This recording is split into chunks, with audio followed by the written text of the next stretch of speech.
Alright guys, TacticalRab back again today. Hope you're all doing well and enjoying your day so far. Cheating has been a big topic of discussion in the CDL the last few days, with slashers suggesting that certain players abusing glitches is borderline cheating in his and other pro players' opinions. Crimsix though reveals one secret tip that he was using throughout the entirety, or at least the latter end of his pro playing career, to give his team a secret advantage in search and destroy that could potentially break the CDL if other players start introducing the same thing. Very much enjoyed your thoughts in the comments below. Hit the like button if you enjoy. Subscribe if you're new as always. We've got, Jedi Scump here right at the start of the video. It's adverted it the other day. I thought the drip was absolutely out of control here. He blends in so well. It's fantastic. Quick note on fantasy as well. I'm sure you guys have been keeping tune with how your teams have been getting on if you entered. There will be the possibility, we're hoping going forwards, that maybe for Major 3 or beyond, we're going to be able to allow you guys to make kind of changes to your team during the stage. So you can drop a player if he's underperforming, pick up someone else. I don't know. We'll try and make it work. My team though, we're turning up this week. I'm still ahead of 8, you just love to see it. Unfortunately, I'm not number 1, but Scrap's turned up big time for me. So, it's just me and Jake Hale that are fighting it out of the top. Probably will change over time, but this is the kind of community leaderboards after week 2. Wanted to start off with some drama about the state of the game, though, because again, the ARs and the SMGs are at odds on how strong their weapons are. We know that a lot of the SMGs lately have said, okay, yeah, the Vazna actually, it's pretty damn good, but they still want to say the Scar's the best gun, and maybe it is, but yeah, it's tough to argue at this point. The Vaznev's looking very good. Now, I don't really mind that, to be honest. The game is more fun to watch when you've got more SMG players on the map doing great things with the SMG. That's my opinion. But, the rotation actually say they've got their team of the week for the major, and they pick all, was pretty interesting actually, which maybe is understandable. I think iLLeY should certainly have been on there. Arcitys had a great week. Method's had a decent week as well. Priest maybe, but I'm not really so sure about that one. But they chose a lot of AR players on this list, and as Bance says, well, 4 ARs, not surprised considering it's the God gun. Now, there has been some disagreements on this, because Brian Stats comes out with the 30 bomb tracker, which isn't maybe the best way to analyze what gun is better than another gun, but just looking at this list, we've got Envoy, we've got Pred, Afro, Asim, Hydra, Vivid, and Scump. A lot of SMG players on here, having the most 30 bomb maps in the season so far. Simp the most though at 10, which is kind of impressive, and Scrappy at 7. Of course, they are AR players. Temp is not too far behind either. But then we get, actually for some reason, I've got the tweet up twice. We get Arcitys who says, damn ARs, because obviously Bance is just saying a few seconds ago that, wow, the ARs are so strong. Look at them being in the team of the week. But then in terms of 30 bombs, we've then got the SMGs are largely doing quite well. So there's definitely a bit of friction there, again, as there always is between the ARs and the SMGs. And I wouldn't yet completely rule out the possibility of some changes being made to the meta over time. And I do wonder, going into the second year of this title, right, second year of the cycle, what will happen to the weapon meta? Will they just completely change up the weapon meta for next year? That would make sense. Or will it be the same idea? Because during Modern Warfare 2019, the AR players used to complain a fair bit, and I think understandably, about the MP5 with the 10mm barrel for the entire year, but it took them until almost the entirety of the way through the season before the SMGs or certain teams that were holding out actually agreed to ban the 10mm attachment and just run the MP5 as normal, and that made slightly more balanced meta, because some maps there'd just be 4 MP5s and 1 M4. The M4 was great, don't get me wrong, but the MP5 with the 10mm was different gravy. So I do wonder if there's a chance that as time progresses here, there's still a possibility that the GAs aren't done just yet this season. Dude, looking back at it, I would love to play Bo Cage right now. Yeah. Oh my god. I would love to play Bo Cage. You just don't know what you have till it's gone. Bro, I'll do anything. Bro, I'll do anything. No? Anything for a Bo Cage back, bro? I'm down to play a Bo Cage, dude.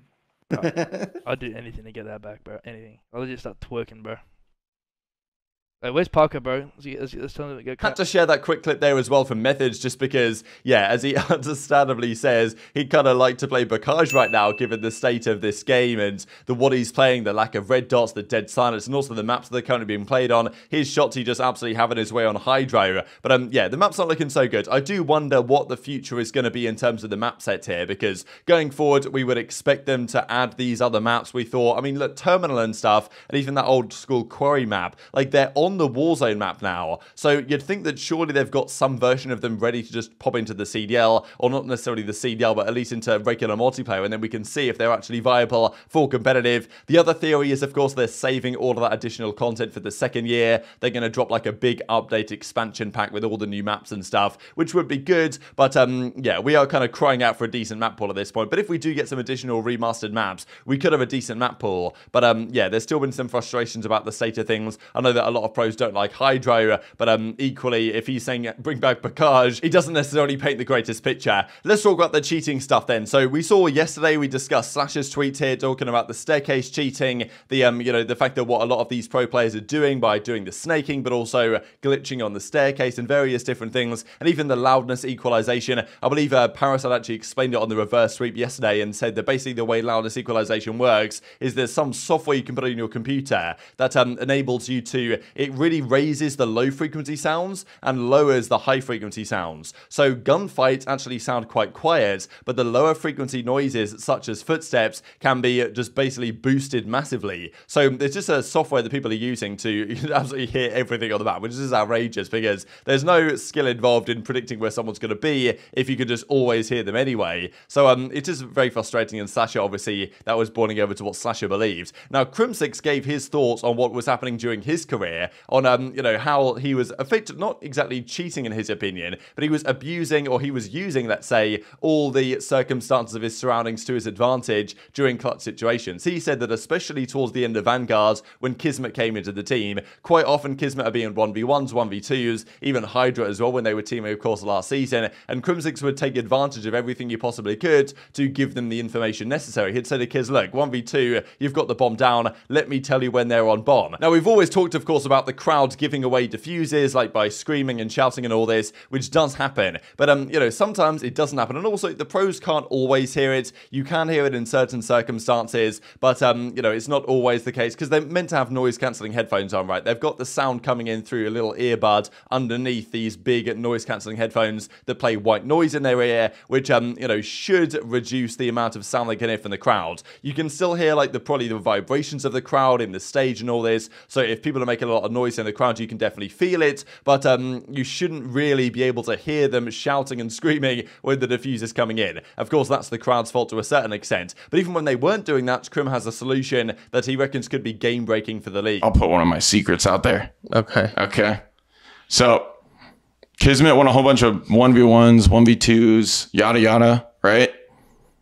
And honestly, man, this right here might break esports, but we'll see. So he won a bunch of them with the bomb planted, right?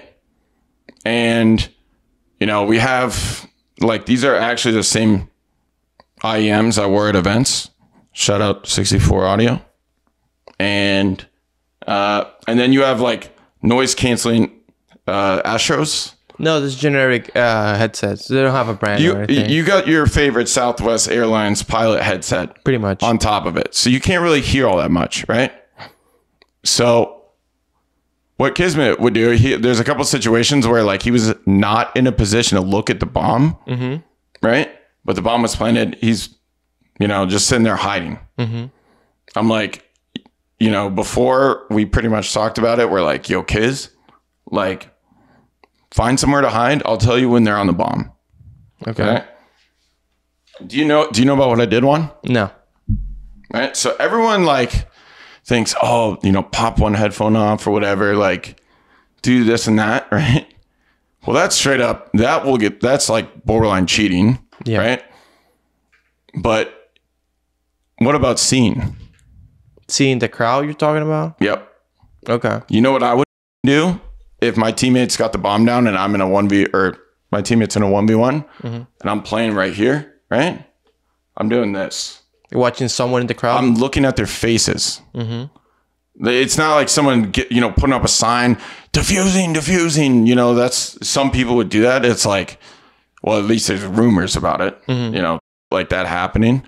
But dude, like, I'm reading their expressions. Yeah. The crowd's expressions. Trying to tell what's happening in the game. Like just like watching the people watching the main stage. And I'm curious to see, like, so I picked up on that in COD. I just ruined maybe Call of Duty event S&D, but we'll see. Cause you know CDL's and they're like, okay, how do we prevent that? Yeah. Like, how do you prevent that? One-way glass?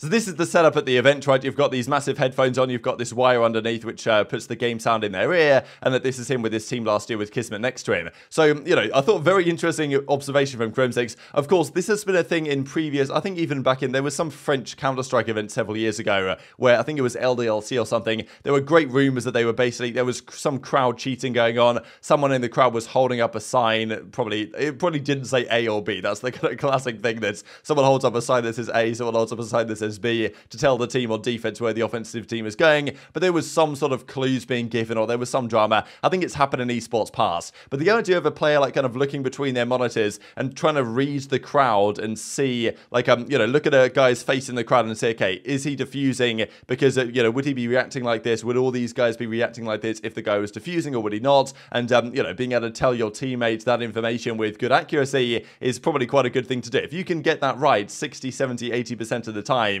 by reading the crowd when you think the guy is going to be hopping the bomb, that's obviously a rather big competitive advantage. So what do you guys think about this? I thought an interesting story there from Crimsix that he's used this and he reckons that, you know, maybe it's going to break the CDL as a result of this. Now, I don't imagine that this is, you know, unique to Crim, that he's the only guy to have thought of this. But I thought it was interesting that he only really mentioned that he started to do this relatively recently, or he said that, you know, in the recent couple of years, that's when he's been making the most advantage of this tactic, which, you know, is a pretty big, you know, secret and idea to use, to look between the monitors and just have a look at the crowd, and then you can kind of tell, you know, if someone starts putting their hand on their head or something when maybe the defuse is coming through, if they happen to, you know, let's say he finds a fan of the other team in the crowd and he can just watch them, he's like very engaged in the success of the other team, then he can base his opinion of the situation on their reaction. And this is always the thing with esports, right, is that these type of, you know, possibilities for cheating are very difficult to stop. Theoretically, Crim could not be looking at a fan in the crowd, he could be looking at, you know, his social media manager who's standing right at the back of the stage and,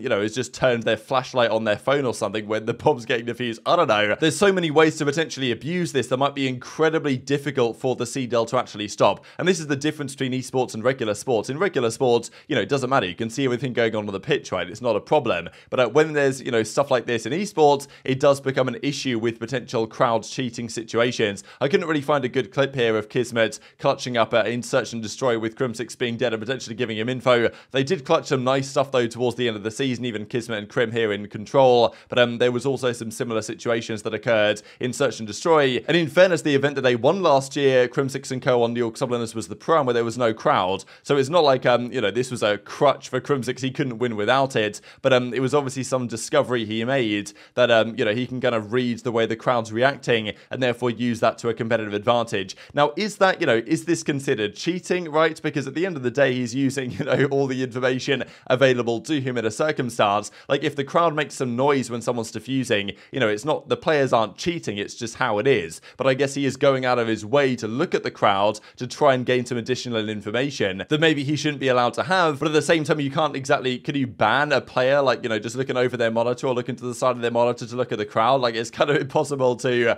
like actually ban that from being the case, other than just putting them in a blacked out room or whatever, or have, you know, one-way glass in front of all the players so they can't see the crowds. But that ruins the whole feeling of it, right? So maybe the CDL will see this from Crim and think, you know what, we might have to think about how we solve that. But at the same time, it's not like it's 100% accurate, right? It's not like, you know, he has to actually, there's some skill involved in a weird way about this, because you've got to look at the crowds, you've got to read and think about, okay, you know, would he behave like this if the other team was defusing, would he not, and all this type of stuff. So there is, it's like, there's some weird skill involved there, and it's not like it's guaranteed to be accurate what he reads. So I just thought it was quite an interesting concept there from Crim. But yeah, very much enjoyed your thoughts on that in the comments below. Will the CDL, do you reckon, see this and think, you know what, okay, we've got to shut this down somehow, some way? Or like, will they think, you know what, yeah, this is part of the game nowadays? Because it's really tough to stop at all these type of things in esports, just given the nature of the way the game is played and how much competitive advantage it really gave to Crim and New York Subliners last season, or if any other players are probably doing this. I mean, look, Clay's been around as long as Crim has, as are some of these other guys. I'm sure he's figured out every trick in the book as well at this point, and even, you know, when Clay retires, when others retire, I'm sure he might get more along a similar line. But very much enjoyed your thoughts in the comments below. Just to mention this before we close out the video, I thought it was kind of cool. The #1 kill leader in the CDL era is aBeZy with over 11,000 kills. Simp is a close second, and then to find someone from another team is all the way down at Cammy with 10,500. I guess this does make sense for FaZe, just because they've been on so many deep runs, so many grand finals, like that even if they haven't won everything, they've played more maps and series than like any other team in the CDL history. So it's not exactly a massive surprise that Simp and aBeZy are topping the numbers, but interesting to see the gap nonetheless. So hit the like button if you enjoyed, subscribe if you are new, take care, and I'll see you next time.